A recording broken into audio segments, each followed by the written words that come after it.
రాష్ట్రంలో రైతులకు సరిపడా యూరియా అందించేందుకు ప్రభుత్వం అన్ని రకాల చర్యలు తీసుకుంటుందన్నారు మంత్రి తుమ్మల నాగేశ్వరరావు. యూరియా కొరత రాకుండా కేంద్రంతో ఎప్పటికప్పుడు సంప్రదింపులు జరుపుతున్నామన్నారు. నిన్న ఒక్కరోజే 9,000 మెట్రిక్ టన్నుల యూరియా సరఫరా చేశామన్నారు. ఇవాళ మరో 5,000 మెట్రిక్ టన్నులు వస్తుందన్నారు. సనత్ నగర్, వరంగల్, జడ్చర్ల, నాగిరెడ్డి, మిర్యాలగూడ, కరీంనగర్, నిజామాబాద్ రేక్ పాయింట్లకు యూరియా చేరుకుంటుందని తెలిపారు తుమ్మల. వారం రోజుల్లో కరాయికల్, గంగవరం, దామ్రా పోర్టుల ద్వారా మరో 27,470 మెట్రిక్ టన్నుల యూరియా రాష్ట్రానికి వస్తుందన్నారు తుమ్మల నాగేశ్వరరావు. ఈ ఎరువులను ఎటువంటి ఇబ్బంది కలగకుండా డిమాండ్కు అనుగుణంగా రైతులకు పంపిణీ చేయాలని అధికారులను ఆదేశించామన్నారు. యూరియా అవసరం ఉన్న చోటికి వెంటనే అందేలా సమన్వయం చేసుకోవాలని సూచించినట్టు చెప్పారు మంత్రి. వర్షాల వల్ల పంట నష్టపోయిన వారికి పరిహారం చెల్లించేలా ప్రభుత్వం చర్యలు తీసుకుంటుందన్నారు మంత్రి. రైతులకు ఎటువంటి అన్యాయం జరగకుండా సకాలంలో సాయం అందించడమే ప్రభుత్వ లక్ష్యమన్నారు.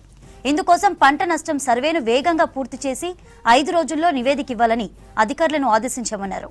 రైతుల సంక్షేమం, పంటల రక్షణను ప్రభుత్వం అత్యంత ప్రాధాన్యతగా తీసుకుందని చెప్పారు మంత్రి. రాష్ట్రంలో రైతులకు సరిపడా యూరియా అందించేందుకు ప్రభుత్వం అన్ని రకాల చర్యలు తీసుకుంటుందన్నారు మంత్రి తుమ్మల నాగేశ్వరరావు. యూరియా కొరత రాకుండా కేంద్రంతో ఎప్పటికప్పుడు సంప్రదింపులు జరుపుతున్నామన్నారు. నిన్న ఒక్కరోజే 9,000 మెట్రిక్ టన్నుల యూరియా సరఫరా చేశామన్నారు. ఇవాళ మరో 5,000 మెట్రిక్ టన్నులు వస్తుందన్నారు.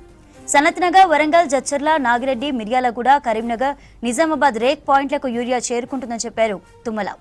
ఇక వారం రోజుల్లో కరాయికల్, గంగవరం, దామ్రా పోర్టుల ద్వారా మరో 27,400 మెట్రిక్ టన్నుల యూరియా రాష్ట్రానికి వస్తుందని తెలిపారు తుమ్మల నాగేశ్వరరావు.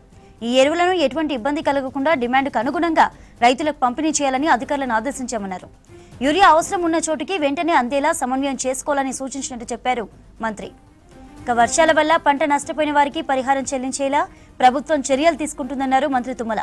రైతులకు ఎటువంటి అన్యాయం జరగకుండా సకాలంలో సాయం అందించడమే ప్రభుత్వ లక్ష్యమన్నారు. ఇందుకోసం పంట నష్టం సర్వేను వేగంగా పూర్తి చేసి 5 రోజుల్లో నివేదిక ఇవ్వాలని అధికారులను ఆదేశించామన్నారు. రైతుల సంక్షేమం, పంటల రక్షణను ప్రభుత్వం అత్యంత ప్రాధాన్యతగా తీసుకుందని చెప్పారు మంత్రి.